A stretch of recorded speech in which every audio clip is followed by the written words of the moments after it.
Hey, right, Dave Cook, D'Franco Painting Wallpaper, and we are here in the Senior Center in Schaumburg. So part of it got done, and we're doing phase 2 and phase 3 of the project, so we were awarded this part. So one of the things, one of our subs, you can see setting up. So this is the area we talk about having an area to set up a paste machine. This is kind of what we're looking for. He has it set up, it's about an 8x10, 8x12 area, so we can put paper in there and start pulling it out right away. Storing all of our supplies in one spot, putting paper down, plastic down, covering the walls. That way you make sure everything is covered and protected.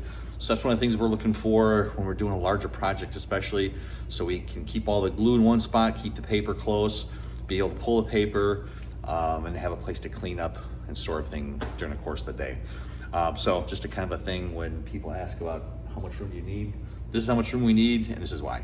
Got questions on installing commercial wallpaper and different ways we do it, give us a call, let us know.